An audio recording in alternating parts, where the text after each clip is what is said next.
দিল্লি থেকে নেতারা উড়ে আসলেন, কি বললেন? हमको एक बार मौका दीजिए। त्रिपुरा जे 5 বছরের মধ্যে 7 লক্ষ রোজগার তারা দেবেন। ঠিক আছে, চাকুরি বলেননি, রোজগার দেবেন। আর কি বলেছেন? প্রথম বছরেই যদি বিজেপি নেতৃত্বের সরকার হয়, প্রথম মন্ত্রিসভাতেই 50,000 চাকরির অফার তৈরি হবে। আর ইন্টারভিউর জন্য লাইন দিয়ে ধরতে হবে না, কারো বাড়িতে যেতে হবে না। পরবর্তী 4 বছরে বাকি 6.5 লাখদের রোজগার দেওয়া হবে। প্রথম বছর তো গেল, 5 বছর গেল, আরো 2.5 বছর চলে গেছে, 7.5 বছর গেছে। কত? গত মার্চ মাসে বাজেট অধিবেশনের সময়তে সরকার তথ্য দিল, 18তে সরকার আসার পর তারা 13,000 সামথিং চাকরি দিয়েছে, সব মিলিয়ে। তাও হলো আউটসোর্সিং, কন্ট্রাকচুয়াল, সব মিলে, সব রেগুলার চাকরি না। তারপর কদিন বাদে 20,000-এর বেশি শিক্ষকের পদ শূন্য রেখে 228টা শিক্ষক পদে অফার তুলে দিয়ে একটা চাকরি মেলা। 20,000 শুধু শিক্ষক পদে শূন্য পদ, স্কুলগুলা বন্ধ হয়ে যাচ্ছে। শিক্ষার 12টা বেজেছে, 228টা অফার বিলি করে বলছে চাকরি মেলা। সেদিন হয়ে গেল সংখ্যাটা 19,000। 13,000 থেকে মাঝখানে 6,000 কবে পেল, কখন দিল, কে পেল কেউ জানে না। যাই হোক, 19,000কে আমরা ধরে নিলাম সত্য। তাহলে তোমার প্রতিশ্রুতি কোথায়? প্রথম বছরে 50,000, প্রথম বছর এখনো হয়নি, প্রথম মন্ত্রিসভা এখনো বসেনি। গত 7.5 বছরে কি করেছে? আমরা যখন বিধায়করা বিধানসভাতে প্রশ্ন করি, সরকার বাধ্য সে প্রশ্নের জবাব দিতে। পুলিশে কত পোস্ট আছে, শিক্ষকের কত পোস্ট আছে, এগ্রিকালচারে কত পোস্ট আছে, একেবারে পুঙ্খানুপুঙ্খ তুলে ধরতে বাধ্য। আমাদের সংবিধান নির্বাচিত সরকারের কাছে তার এটা দায়িত্ব। আমরা প্রশ্ন করলে উত্তর আসে, উত্তর তথ্য সংগ্রহাধীন। 1 মাস যায়, 6 মাস যায়, 1 বছর যায়, এই তথ্য আর আসে না। আমরা আবার বুদ্ধি করে একসাথে দিইনি।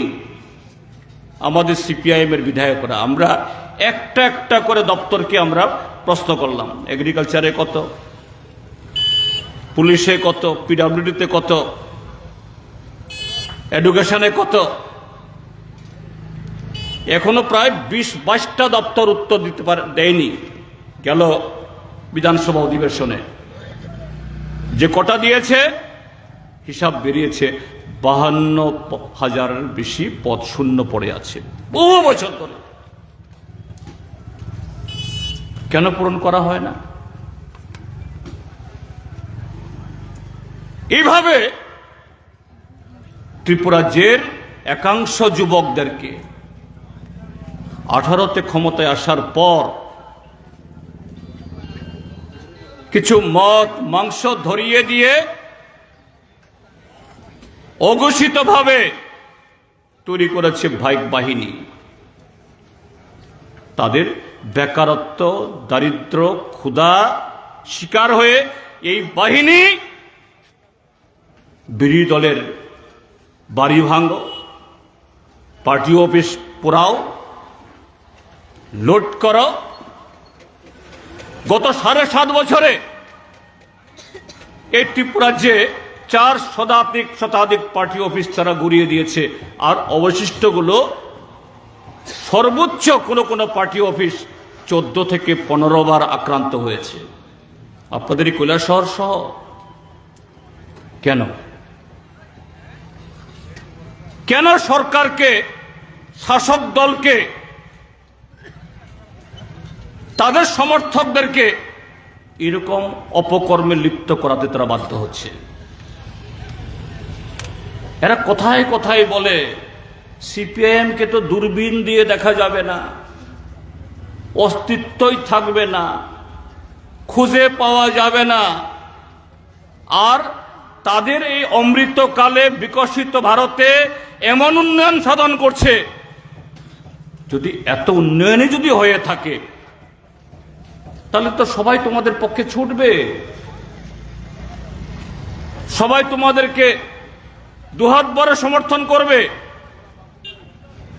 কেন এই গেল পঞ্চায়েত নির্বাচন, আপনারা শুধু এই গৌরনগর পঞ্চায়েতে এখানে তেমন করতে পারেন, আপনাদেরকে আমি ধন্যবাদ জানাই। কিন্তু বাকি সমস্ত পঞ্চায়েতে, সমস্ত ব্লকে নমিনেশন দেওয়া থেকে শুরু করে ভোট প্রচার, ভোট দেওয়া, ভোট গণনা, সর্বত্র প্রহসনে পরিণত করে এই পঞ্চায়েতগুলো দখল করে নিয়েছে, পঞ্চায়েত সমিতিগুলো দখল করে নিয়েছে। আপনাদের এই মহকুমাতে চণ্ডীপুর সহ মন্ত্রী, বিধায়ক, নেতাদের নেতৃত্বে, তোমাদের যদি এতই সুশাসন, এতই উন্নয়ন, এই রাজ্যের মানুষ যদি এত আপ্লুত হয়ে থাকে, কেন এত আক্রমণ করতে হবে, সন্ত্রাস করতে হবে? এটা বোঝা দরকার। আসলে সবটাই হলো প্রচার। মিথ্যার আশ্রয় নিয়ে লাখ লাখ কোটি কোটি টাকা দিয়ে শুধু ফ্ল্যাক্স, পোস্টার, বড় বড় এলসিডি টিভিতে হাসি হাসি মুখ দেখিয়ে সারা দেশেও রাজ্যেও পেট্রোল পাম্পে যান নরেন্দ্র মোদীর ছবি, রেলের টিকিট কাটেন প্রধানমন্ত্রীর ছবি, রেশন নিতে যান ওইখানেও চালের বস্তায়, চিনির বস্তায় চিনি থাক বা না থাক মন্ত্রীর ছবি। কিন্তু আপনার কোনো কাজের গ্যারান্টি নেই। আপনার 100 দিনের টাকা কোথায়? কেন হাজার হাজার শূন্য পদ পড়ে আছে? কেন আমাদের শিক্ষক, কর্মচারী, পুলিশ, টিএসআর বন্ধুরা তাদের 15-20% ডিএ পায় না? তার কোনো জবাব নেই। জবাব চান ট্রান্সফার, জবাব চান আক্রমণ, জবাব চান আপনার উপরে নেমে আসবে নানা ধরনের আঘাত। এই যে গত এপ্রিল মাসে 25 তারিখ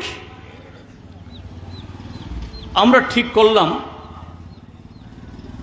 3 দফা দাবিতে এই রাজ্যের সব কটা ব্লক, জেলা অফিসের সামনে আমরা শান্তিপূর্ণভাবে আমরা ধর্ণা সংগঠিত করব। দাবি কি? 100 দিনের কাজ দিতে হবে। তাদের প্রতিশ্রুতি কিন্তু 200 দিন ছিল। 200 দিন বলিনি আমরা, কারণ 200 দিন আইন হয়নি। 100 দিনের কাজ তারা বলেছে 340 টাকা মজুরি করবে প্রথম মন্ত্রিসভা থেকে। আমরা 340 টাকাও আমরা বলিনি। আমরা বলেছি যে কাজ করেছে তাদের মজুরি দিয়ে দাও। আর খাদ্যের বন্দোবস্ত করা, রেশন সপ্লাইয়ের মাধ্যমে সব জায়গাতে যাতে এটা পাওয়া যায়। 3 দফা দাবি সহ্য হলো না। আপনাদের পার্শ্ববর্তী জেলা ধর্মনগর, এই উত্তর ত্রিপুরা, আমাদের পার্টির নেতা কর্মীরা ধর্মনগরের যে ব্লকগুলি, কালাছড়া, যুবরাজনগর, কদমতলা, বাঘ হয়ে তারা সকাল থেকে চলে গেছেন এই 3 দফা দাবিতে। গ্রামীণ লোকদের নিয়ে বসে ধর্ণা দেবেন। দিন দুপুরে ধর্মনগর আমাদের পার্টি জেলা অফিসে ঢুকে তসতস করে দিল, সব ভেঙে চুরে চুরমার করে দিল। এর আগেও 3-4 বার করেছে, আবার নতুন করে। অপরাধ কেন আমরা রেগার বকেয়া মজুরি চাই? অপরাধ কেন গ্রামের জব কার্ড হোল্ডারদেরকে আমরা আইন মোতাবেক 100 দিনের কাজ চাই? আমরা কিন্তু 200 দিন চাইনি। 340 টাকা কেন দেওয়া হয় না এটা বলিনি, আমরা বলেছি যা হয়েছে বর্তমান দরে সেটাই দাও। একই দিনে ওদিকে আগরতলা শহরের পাশে ডুকলি ব্লক, সেখানেও আমাদের পার্টি অফিস ডুকলি তসতস করে দিল। এর আগেও 5-6 বার করেছে, আবার সেদিন দিন দুপুরে। ডুকলি ব্লক, এই ডুকলি যে আমাদের পার্টি অফিস, আমতলী থানার বিপরীতে। যথারীতি একটা গুন্ডা, একটা সমাজ বিরোধী ধরা পড়ে না, ধরা হয় না, বাধা দেওয়া হয় না।